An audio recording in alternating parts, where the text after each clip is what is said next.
Olá, pessoal. Bem-vindos a mais um bate-papo tributário comigo, com o professor Pedro Anan. Nesse vídeo aqui a gente vai falar sobre um tema também bastante atual, bem recente, que para quem não sabe foi julgado muito recentemente, o tema 1182 de recursos repetitivos do STJ, que trata sobre a exclusão, né, de subvenções para investimento, de benefícios fiscais de ICMS, da base de cálculo do RPJ da CSLL, né? Então, um julgamento que impacta muitos contribuintes, né? Porque a gente sabe que no Brasil existem muitos benefícios fiscais, né? Redução, isenção, enfim. Então, esse julgado acabou impactando aí, trazendo um grande impacto no cenário brasileiro e foi discutido aí por diversos especialistas em lives também, né? Enfim, com seus clientes, né? Porque a gente sabe que os clientes se preocupam com isso. Então, a gente vai falar um pouquinho sobre esse tema, o que foi julgado, quais que são os contextos de subvenção, o que se entende por subvenção de investimento, porque, como é que se caracteriza subvenção dentro da contabilidade, eu tenho que fazer uma reserva, eu posso colocar esse valor aí, que é recebido a título de benefício fiscal em outro lugar na contabilidade. A gente vai falar também sobre a lei complementar 160, que foi aquela que trouxe, né, regulamentou aquela função da guerra fiscal, né, que surgia em razão de que os estados concediam benefícios fiscais sem prévio convênio, né, com fase. Então, o Supremo julgou lá, né, repercussão geral, então teve a Lei Complementar 160 de 2017, a Lei 12973 também importante para essa discussão para fins da contabilidade, da própria tributação pelo imposto de renda, que coloca algumas condições, né, para que eu possa excluir esses rendimentos da base de cálculo do IR da CSLL.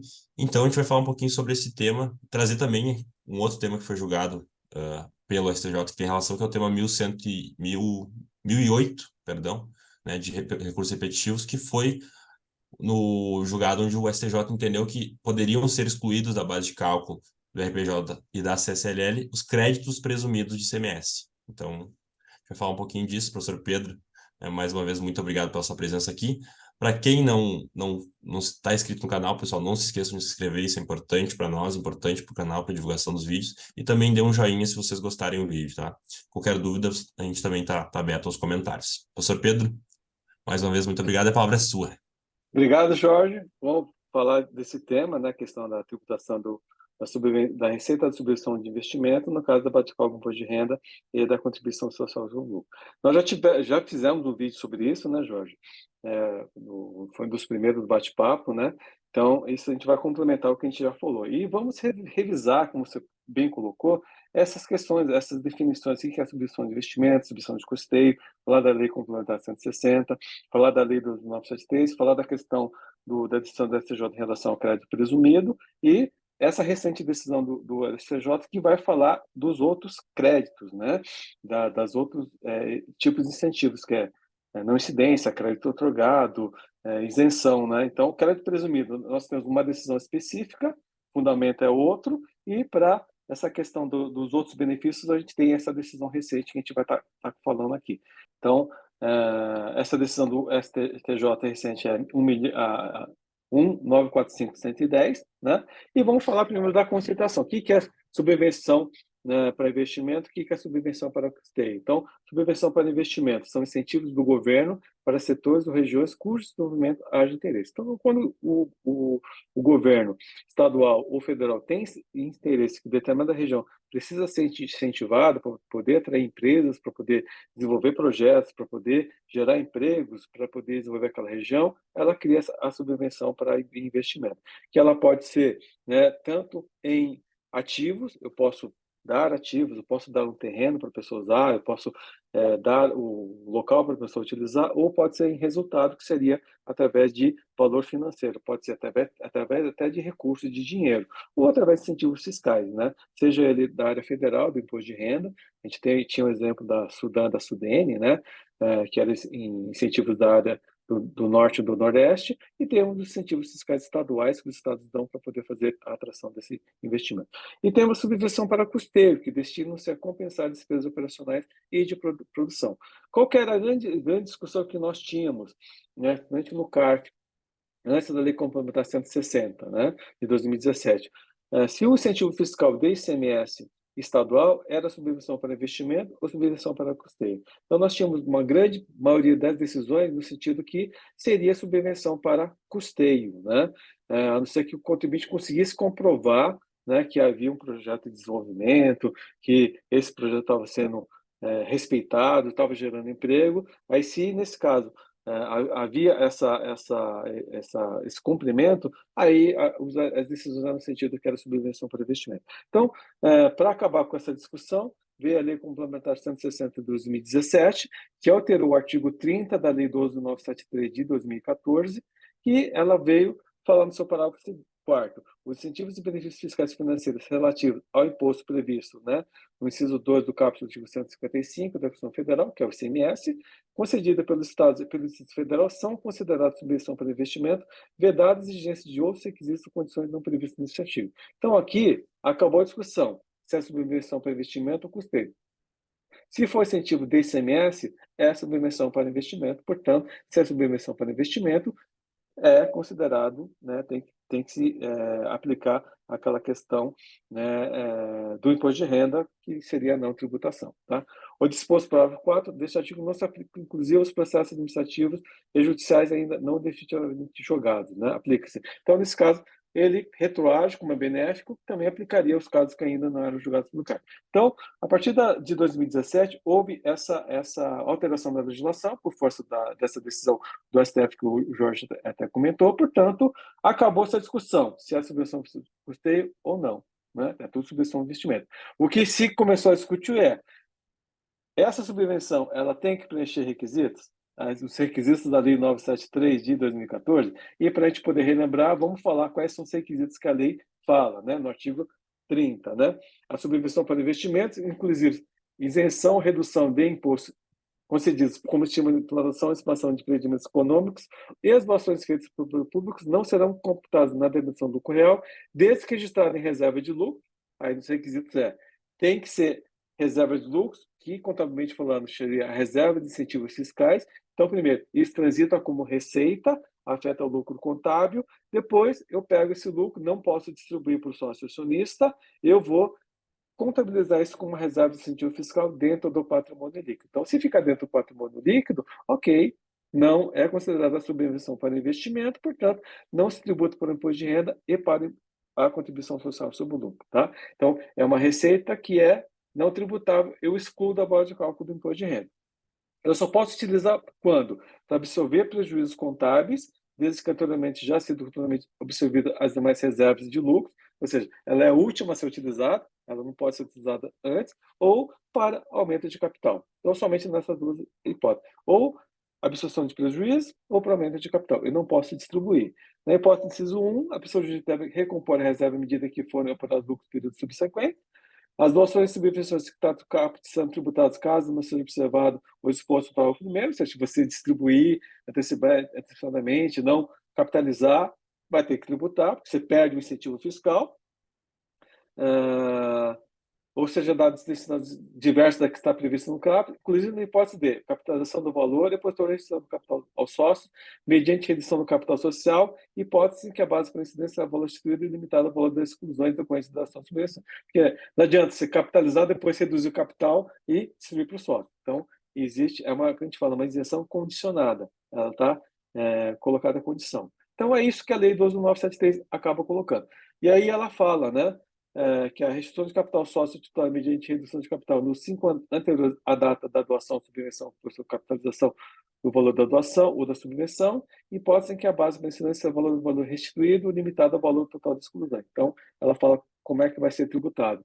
Né? E isso, ou se ele integrou base de dividendo obrigatório. Então, também, né, você estaria fugindo, né, da condição. Né? Se no período de operação da pessoa jurídica para prejuízo contábil, lucro líquido contábil inferior à parcela da quantia de doações e subvenções monetárias, nesse caso, não puder ser constituída como parcela de lucro no tempo do caput, essa deverá correr à medida que for para o lucro suficiente. Então, ela vai colocar as condições, né, que a subvenção de investimento tem que ter para poder ter o incentivo fiscal. Então, eu não posso distribuir, eu só posso capitalizar ou absorver prejuízos contábeis, né? E para poder ter o benefício também, eu tenho que constituir isso dentro de uma reserva de sigilo fiscal. Então, essa é o que a lei do 903 fala. Então, o que se discute né, essa subvenção para o investimento, né, do incentivo do ICMS tem que preencher esse requisito. Então, a gente vai ver que essa recente decisão da STJ entende que sim. Então, se você constituiu a reserva, né, de incentivo fiscal, essa reserva de lucro, você tem direito ao benefício. E aí a gente tem que olhar também o quê? A questão do CPC 07.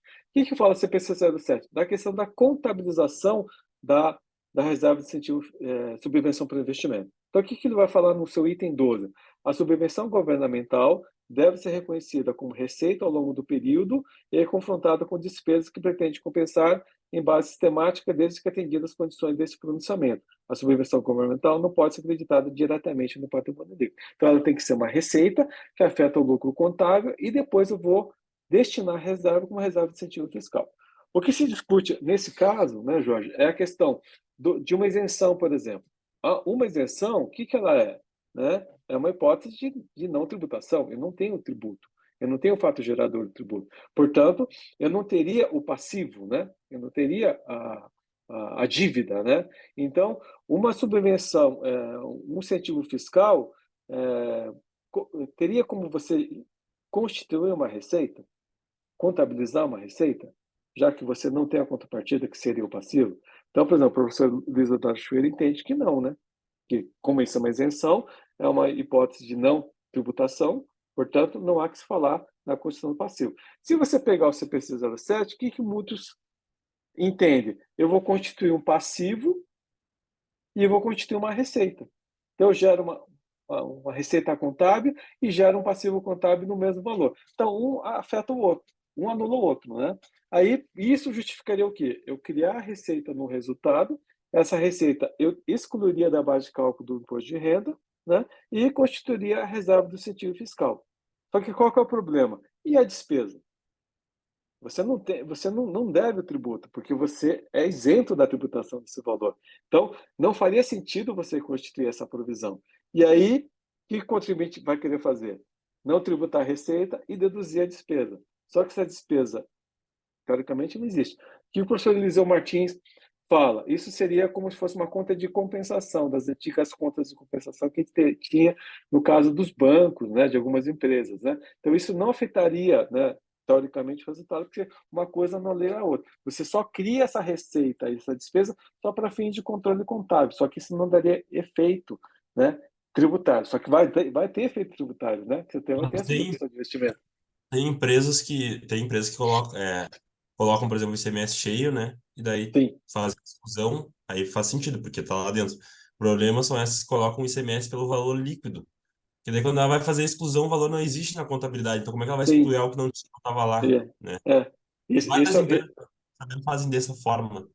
Eu não sei se eu acho que a Receita Federal não sei se contesta, mas Receita Federal ainda não, eu não vi nenhum auto de infração sobre isso, né? Parece que também. a partir do momento que teve a decisão da STJ, muitos foram notificados para poder regularizar a situação, né? Mas assim, o que eu vejo, né? Que a gente tem um problema contábil aí em relação a isso, né, Jorge? Porque crédito presumido não tem problema, é um crédito presumido. Eu estou te dando esse crédito, eu estou te permitindo que você constitua e você tem um passivo. Ok. Então, isso contabilmente está resolvido. Agora, uma não incidência, uma isenção, né? Neste caso, como é que ficaria?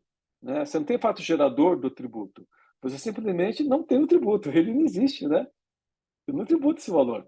Porque quando eu vendo a mercadoria, ela é isenta. Quando eu vendo a mercadoria, ela não tem incidência do tributo. Portanto, ele não existe. Então, como é que você vai contabilizar algo que você não é Sim, contribuinte do quase imposto? como se gerasse uma receita do nada na contabilidade. É. Então, Eu você ganhei cria um uma negócio receita que eu não artificial. tinha, mas eu não tenho como fazer, como eu não tenho contraprestação disso aí. Então, onde é que eu vou colocar no negócio? Brota no. E aí que a gente Não teve fala, né, Jorge? incidência. Isso. Que é importante estudar contabilidade, né? Então, por quê? Para o advogado é muito simples. Não, é não incidência que nem crédito presumido, ok, vamos beneficiar e vamos vender a tese. Agora, do ponto de vista contábil, como é que você vai resolver isso? Aí você vai conversar numa reunião com o contabilista, né, junto, ele é o chato, não, que ele fala que não dá para fazer, e você quer forçar, o advogado quer forçar porque quer ganhar um horário, só que você tem um problema na mão. E aí, qual que é o problema que eu vejo aqui? Você vai ter, ok, uma receita que não tributa, que a legislação prevê expressamente, só que você tem um passivo que não existe. Aí você vai poder deduzir esse passivo? Você vai dizer que ele preenche os requisitos de deduzibilidade, necessidades, validade, normalidade? Não existe. Você contabilizou por convenção tua. Então, existe esse problema contábil que a gente tem em relação a isso. E tem muitos escritórios, né, importantes, grandes, que venderam essa tese, só que agora você está com esse problema para poder solucionar, né? Quando o STJ decidiu naquele RESP, né, do crédito presumido, todo mundo achou, vamos aplicar para o resto e vamos, né, todo mundo ganhar, né? A empresa ganha, eu ganho também. Só que a gente tem um problema contábil aí, né, para resolver, que eu acho que é um problema. E aí nós vamos falar do RESP 1517-492, né? Que você falou, né? É ruim você ficar guardando os números, né? Mas esse é o RESP que fala da questão do crédito presumido. Então, o que o STJ decidiu neste caso, né? No caso foi, acho que o voto da ministra Regina Helena Costa, né? Ele decidiu que o crédito presumido não acompanha a base de cálculo do imposto de renda e da contribuição social sobre o lucro, né? O fundamento disso é que baseia sobre na impossibilidade da União retirar por via oblíqua o incentivo fiscal que o Estado-membro da sua competência tributária outorgou, o Estado-membro, ao conceder o incentivo fiscal relativo ao tributo de sua competência, está exercendo para que ele tenha plena autonomia. Por outro lado, a União, buscar tributar o benefício concedido por Estado-membro, passa a intervir na autonomia estatal, em clara invasão da competência tributária, acarretando afronta ao princípio do Pacto Federativo, né? Então, ela entende como fosse uma espécie quase de uma imunidade tributária, né? Então, você Essa invade a competência parte dos aí, poderes. essa parte aí ela quase, ela é aplicável, né, aos benefícios Sim, fiscais. Mas só para dar um spoiler aqui para quem não acompanha o julgamento, mas nesse caso aqui a ministra Regina da Costa ela ia ser vencida, né, mas ela adotou, vamos dizer assim, postura cordial e aprovou a unanimidade, vamos dizer assim, quanto a uma das teses ali, mas ela era contra nesse julgamento, tá? Ela é a única eh, sim, um voto contrário no sentido de não tributação, né? Então é importante destacar isso, né? Porque para ela acho que faria sentido ser aplicado esse mesmo entendimento dos benefícios fiscais. sim, sim. Mas acabou que ela, vamos dizer assim, cedeu, né, para que o acordo não fosse mais forte, como ela diz, né, com a É, é, unanimidade. e, é- e ela coloca até com ressalvas, né, o voto dela, mas tudo bem.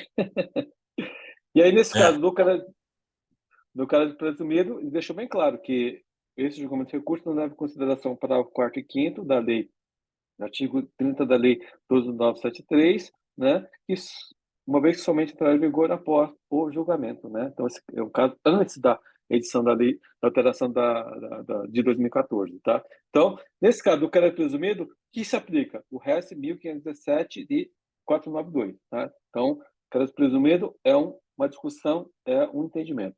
E aí nós temos a decisão recente, né, do RES 1945-110 da STJ. Quem tiver interesse de analisar o acordo ele é muito interessante, muito extenso. São várias teses, né, que são colocadas, né, Jorge, foram postas em julgamento, se eu não me engano, foram 9 teses para serem colocadas. Então, o que prevaleceu, o que foi aprovado, foi essas três teses aqui. Então, primeiro, é impossível excluir benefícios fiscais relativos ao ICMS, tais como redução da base de cálculo, redução de alíquota, isenção, diferimento, entre outros, da base de cálculo do imposto de renda da contribuição social, salvo quando requisitos previstos na lei, artigo 10 da Lei Complementar 160 e artigo 30 da Lei 12.903 de 2014, não se aplicando entendimento firmado no RESP 1517-492, que exclui o crédito presumido do ICMS. Então, deixa bem claro, crédito presumido é uma coisa, aplica o RESP 1517-492. Agora, os outros créditos, os outros benefícios fiscais, eu vou aplicar este RESP aqui, tá? Para a exclusão dos benefícios fiscais relativos ao ICMS, como redução de base de cálculo, redução de alíquota, isenção de diferimento, entre outros, da base de cálculo de renda da contribuição, não deve ser exigida a demonstração de concessão como estímulo à implantação ou expansão de empreendimento econômico. Então, ele falou, deixa eu ver claro, você não precisa demonstrar que você está usando, porque senão vai contra o que fala a Lei Complementar 160.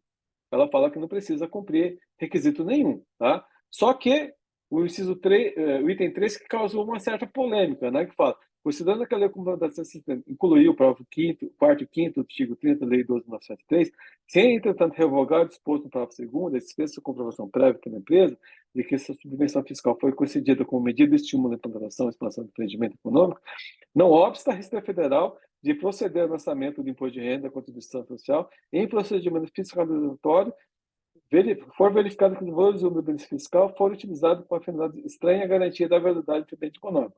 Então, ou seja, você não precisa demonstrar que usou para expansão ou implantação. Só que a Receita pode autuar, pode fiscalizar, e se você utilizou destino diverso, pode autuar. Então, não ficou muito claro essa parte aqui. Tanto é que várias entidades, né, que se você pegar o julgamento, vários amicus curiae apareceram para poder se defender, várias associações, tem embargos de declaração para poder pedir o esclarecimento em relação a isso, e também pedindo questão dos efeitos, né, da aplicação, né? Ou seja, só valeria a partir da decisão, né? O para trás não valeria. Então, por quê? Muitas empresas não constituíram a reserva, simplesmente fizeram a exclusão do benefício da base de cálculo do imposto de renda. Então, eles não constituíram a reserva, porque entenderam que não era necessário. Então, existe esses embargos de declaração para serem julgados, né? E aí é interessante colocar, analisar o acordo, né, Jorge?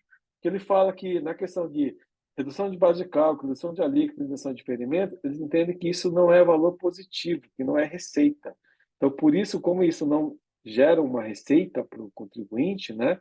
Dentro dessa linha que eu falei para você que o professor Juxer defende, é por isso que eles entendem que não se aplicaria o RESP, o entendimento do RESP do crédito presumido.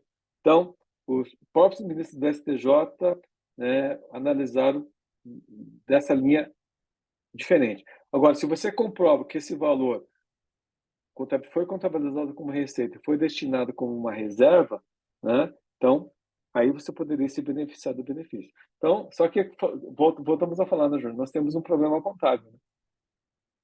Que a empresa vai ter que fazer para poder contabilizar. Ah, vou te dar o CPC 07. Ok. Usa o CPC 07, contabiliza o passivo, contabiliza o ativo que é a receita. Só que aí, como é que vai fazer? A receita não tributável e a despesa é dedutível? O fisco vai entender isso? Então, acho que a gente tem uma questão aí para Que se adicionar analisar. uma adição daquela despesa, né?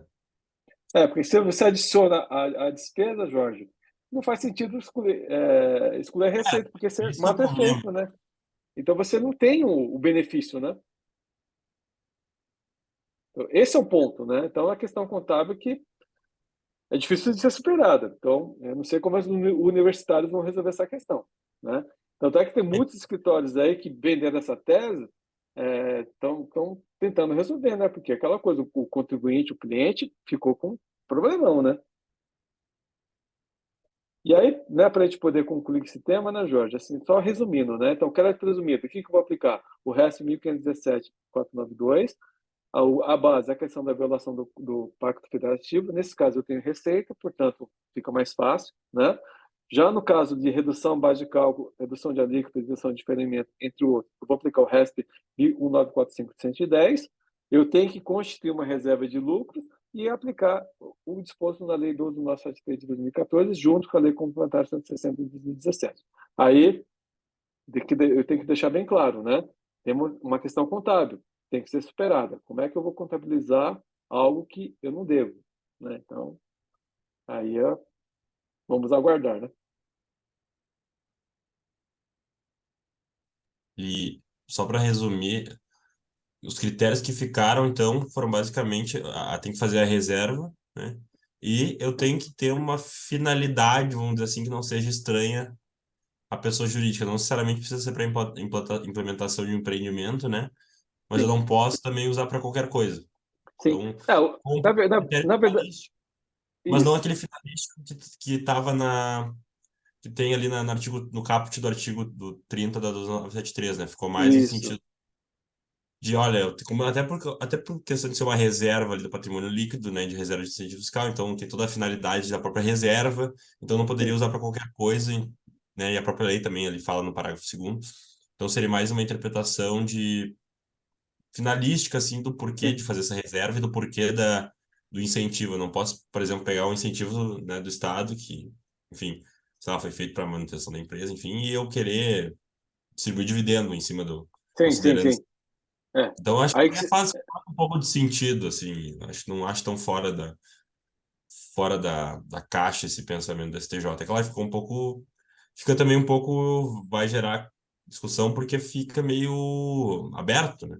Assim, sim, não é sim, uma, sim, co- sim. é uma coisa que tem um fechamento, vamos dizer, conceitual, porque o fiscal pode chegar lá e entender que a finalidade é diversa, mas o que é a finalidade diversa né, É que subjetivo, né? É subjetivo. exato. Esse que é Eu o acho assim, problema. o que a empresa tinha que fazer? Demonstrar que ela contabilizou como receita, essa receita foi destinada como reserva, eu não distribuí esse valor, né? Eu só vou utilizar ou para capitalização ou para absorção de prejuízo contábil. Se você fizer isso, você está preenchendo os requisitos da DI 12973. Portanto, eu tenho direito ao benefício. Ah, mas você não comprovou que está utilizando para expansão e desenvolvimento. Ok. Isso o STJ falou que eu não preciso fazer. Eu só não posso dar uma destinação diversa. Eu não distribuí para o meu sócio acionista. Então, você não pode me autuar. Então, acho que se você conseguir fazer isso, eu acho que você consegue se aproveitar. Agora, o problema é o passivo, né, Jorge? O que eu faço com isso, né? Porque não dá para Isso é... contabilizar só o ativo, né? Só a receita, né? Porque você vai ficar com uma coisa. Tem que fazer o crédito e débito, né? Então, tem que fazer o crédito e débito. Então, esse é um ponto que tem que se pensar. Vou até dar uma olhada depois no parecer do Eliseu. Ele juntou um parecer nesse caso aí. Eu tenho ele baixado aqui, mas eu não cheguei a ler ainda. Não sei se ele deve, Entendi. talvez, deve passar por isso. Seria bom dar uma olhada. Não, sim, sempre bom dar uma olhada, viu, Jorge? Sempre bom dar uma olhada. Esse tema assim ainda não esgotou, né, Jorge? Esse tema ainda tem esse desembargo de declaração que vai ser julgado. A gente vai ter ainda, né? A Receita vai atuar as empresas e vai ter discussões, vai ter fase administrativa, vai ter julgamento no CARF em relação a isso. Então, tem bastante coisa aí, né? Uma discussão, um longo caminho a percorrer em relação a esse tema aí. Sim, com certeza. E esse ponto da modulação de efeitos, né? Não sei. Sim, Eu acho que isso é uma coisa que, sinceramente, não deveria nem se cogitar, porque a decisão tem que se aplicar para frente. É como se fosse um precedente, uma nova lei. Eu não tenho sim, como querer sim. aplicar para trás, ainda mais no tributário, né? Tem e retroatividade, é a regra da Sim, sim, retroatividade, sim, né? sim, sim, sim. E é Não é aquela uma lei, coisa. normalmente, mas é uma interpretação da lei. Então é uma lei nova, basicamente. Sim, Eu dei sim, uma letra nova para legislação. Porque senão vira isso. Então não preciso mais do legislativo para fazer lei nova. É só mudar uma lei por meio de decisão judicial e se aplica para trás. sim, Né? sim, Então, sim, sim. sim, E aquela coisa que a discussão que o judiciário não é legislador, ele é só julgador, né? Ele não pode exato. legislar, ele tem que julgar, né? Então, o grande problema é isso, né? Querer que o STF legisle e acaba afetando todo o mundo jurídico, né? E as empresas e os contribuintes são afetados, né, Jorge? Então, esse é o problema. Sim, sim. Os contribuintes aí vêm procurar os advogados, né? Para saber o que fazer. Essa é a verdade. Verdade. O jeito. Esse é o nosso trabalho, né? Queiramos ou não, é a nossa realidade. A gente tem que resolver o problema. Faz parte. Mas, e agora fazer só uma recomendação, pessoal, para quem não estudou ainda esse tema, né, que é difícil, eu acho, quem está no tributário aqui não viu, tem muita coisa mesmo, muita coisa, assim, de conteúdo produzido, né, lives dessas instituições, escritórios fazendo lives sobre isso, né, então vale a pena dar uma estudada, dar uma lida no acórdão, salvo engano tem umas 70 páginas, então dá para ler, assim, é tranquilo, né, claro, tem partes ali que é mais processual, então vocês não precisam ler necessariamente, né? Leiam só mais da matéria de fundo mesmo. E, e estudem contabilidade também, é importante para esse tema, né? Sim, sim, Saber. sim. Leiam esses artigos sobre contabilização de incentivo ICMS. Salvo engano, acho que até tem um no Controvérsias, volume 3 ou volume 1. Aqui eu tenho que falar sobre isso. Ele fala desse problema. Mas eu vou procurar depois, a gente pode divulgar ali no Instagram também. E no canal nós temos, né, Jorge? Nós temos vídeos relativo a isso, né? Que o que você falou é importante.